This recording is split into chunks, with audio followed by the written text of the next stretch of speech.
сабак. Саламатсыңарбы? Кутмандуу күнүңөр менен кымбаттуу окуучуларым. Кайрадан эфир аркылуу математика сабагынан жолугушканыма абдан кубанычтамын. Анда сабагыбызды баштайлы. Биз бүгүн сабакта эмне кыла тургандыгыбызды тактап алалы. Өтүлгөн сабактарыбызга байланыштуу мисалдарды чыгарабыз. Сандарды мүнөздөйбүз. Геометриялык фигуралар жөнүндө билимдерибизди тереңдетебиз. Ар бир фигуранын өзгөчөлүктөрүнө токтолобуз. Фигураларды салыштырабыз. Табышмак табабыз.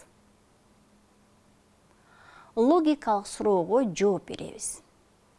Маселе чыгарабыз. Демек, сабагыбыздын ийгиликтүү болушун каалайм. Сабагыбызды логикалык суроо тапшырма менен баштайбыз.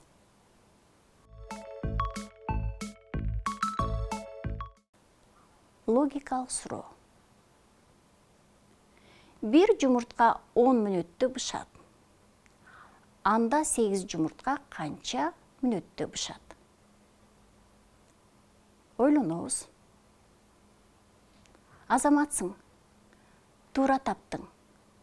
8 жумуртка деле 10 мүнөттө бышат. Себеби 8 жумуртканы чогуу бышырабыз. Мисалдарды чыгаруу. Бизге мисалдарды чыгаргыла дейт. Чыгара алабызбы?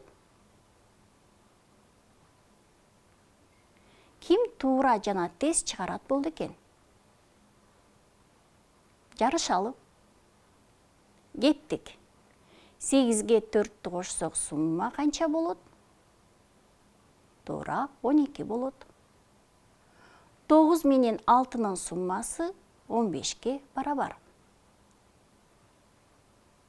11 кошулган 8 19. Туура, азаматсыңар. Биз биринчи мамычадагы мисалдарды чыгардык. Эми канчанчы мамычаны баштайбыз? Туура айтасыңар. Экинчи мамычадагы эсептерди чыгарабыз. 13 менен 4-түн суммасы 17 болот. Биринчи кошулуучу 18, экинчи кошулуучу 5 болсо, сумма канчага барабар?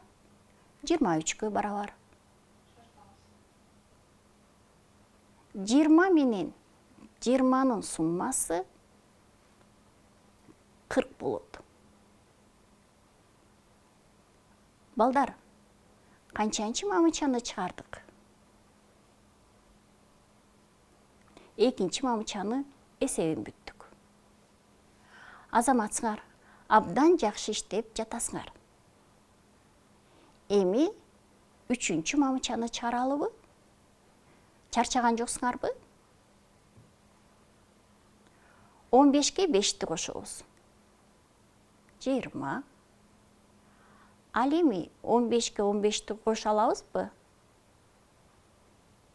Ким кошту? Кимдики 30 болду? Туура, сумма 30 болот. 7 менен 3-түн суммасы 10. Бул эсеп силер үчүн оңой эле да.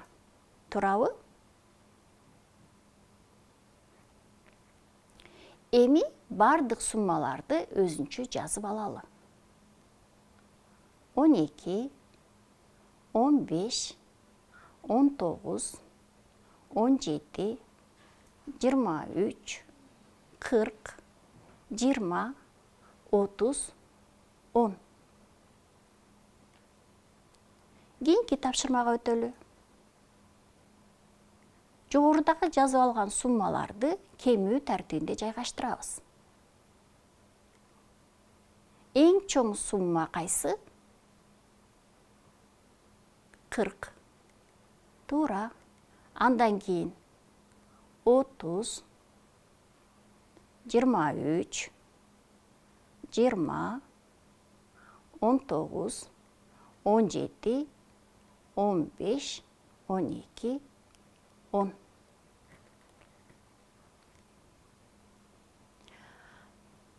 Эми балдар, сандарды мүнөздөйбүз, топторго бөлөбүз, салыштырабыз.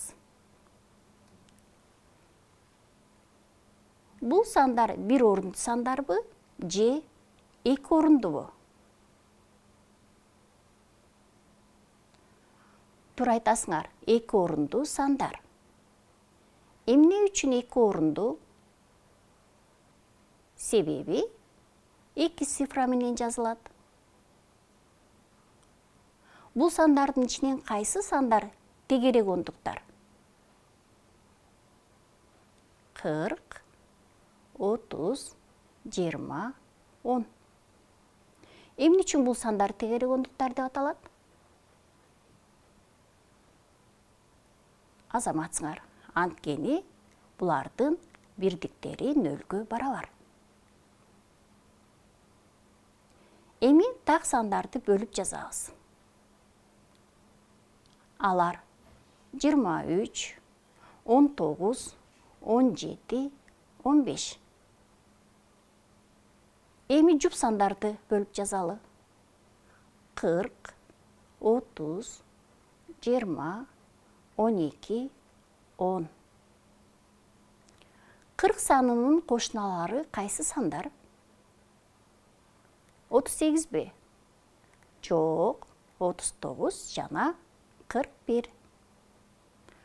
Азаматсыңар, эми кийинки тапшырмага өтөлү. Берилген сандардын арасынан эң чоң сан кайсы сан? Туура, 40 саны. Эң кичине сан кайсы? 10. 40 саны 10 санынан канчага көп? Ким тапты? Туура, 30га көп. Канчага көп экенин табыш үчүн кайсы амал аткарылат? Кемитүү амал аткарылат. 30 санын кантип таптыңар? Азаматсыңар, 40тан 10ду кемитебиз. Демек, 40 саны 10 санынан канчага көп? 40 саны 10 санынан 30га көп. Балдар, азаматсыңар, абдан жакшы иштедиңер.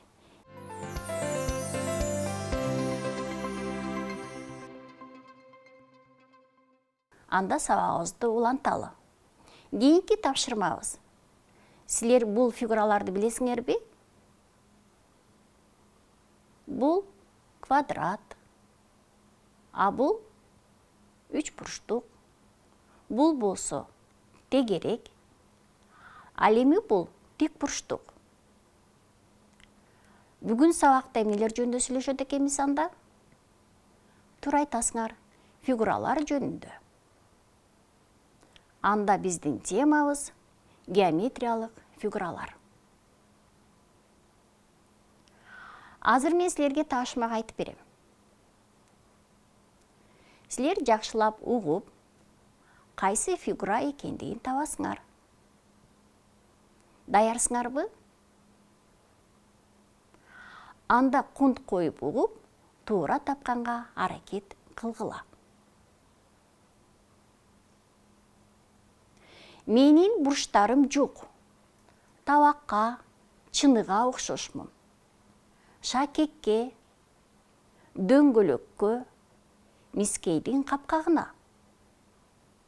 Ким табат да, ким билет? Менин атым тегерек. Ким туура тапты? Азаматсың. Кийинки ташмакты угабыз. 3 бурчтук менен жарым тегерек, толуксуң деп тегерекке күлүштү. Капаланган тегерек көзүнөн жашын төктү. Башын көтөрүп, анан өйдөнү карай өстү. Ким ойлонуп, ким табат? Эми бул фигура эмне деп аталат? Туура таптыңар. Сүйрү. Менин 3 жагымдын узундугу ар кандай болушу мүмкүн? Жактарымдын бириккен жери чокуу деп аталат. Эң кызыгы 3 бурчум бар. Мени эмне деп аташат? Ким тапты? Азаматсың, эң жакшы. Бул 3 бурчтук. Дагы табыш мактабасыңарбы? Анда тынч отуруп угабыз. 4 бурчу, 4 жагы бар. Эгиз кыздардай оп-окшош. Дарбазага топтой тээп, киргизе албайсың аны. Топко окшоп секирип, тоголон бойтал. Бардык балдар билет аны. Квадрат анын аты. Кыйын балдар экенсиңер. Бат эле таап алдыңар. Кийинки табышмакты таба албайсыңар го дейм. Же табасыңарбы? Анда көңүл коюп угалы. 3 бурчтук тентек болуп, реактивдүү чаң соргучка мурдун салды. Чыгара албай ыйлады. Эптеп тартып алса, мурду жок калды. Эми эмне болот? Эмне кылабыз? Эң кызыгы кыздардын юбкасына окшошуп калды. Бул фигураны достор эмне деп атайбыз эми? Бул фигура трапеция деп аталат. Кийинки табышмакка көңүл бурабыз. Чарчаган жоксуңарбы? Анда түз отуруп угалы. Сызыктардан упузун бир фигура жасайбыз. Узун кылып чубалтпай, бөлүп кесип алабыз. Ал кесилген сызыктар кесинди деп аталат. Эң башкысы маанилүү. Карама каршы жактары барабар болот ар дайым. Аны эстен чыгарбайлы. Таптыңарбы? Кайсы фигуранын карама каршы жактары барабар болот эле? Туура, тик бурчтук. Кандай акылдуу балдарсыңар? Баарын билесиңер. Бул фигура өзгөчө. Өзүнчө эле эң кызык. Бүт дүйнөгө белгилүү футбол топтун бетинде. Кара түс менен боёлуу. Кана балдар ким табат? Бул фигура туура 5 бурчтук. Кандай кооз фигура? Силерге жагабы? Мага да жагат. Кийинки фигура мындан да кызыктуу. Көңүл бургула.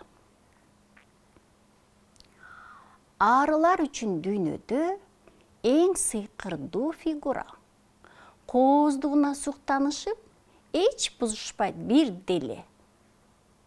Бардыгыбыз билебиз, бул фигура 6 бурчтук. Ошондуктан арларды эң чебер архитекторлор дейбиз.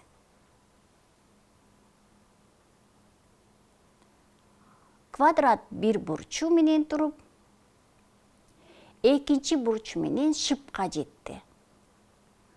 Чоюла берип, созула берип, мурду да узарып кетти. Достор, бул квадрат эми эмне деп аталат? Туура таптыңар, ромб деп аталат. Эми бул фигуранын бурчтарын санап көрөлүчү. 1, 2, 3, 4, 5, 6, 7, 8. Канча бурчу бар экен? 8 бурчу бар. Демек, бул фигура 8 бурчтук деп аталат.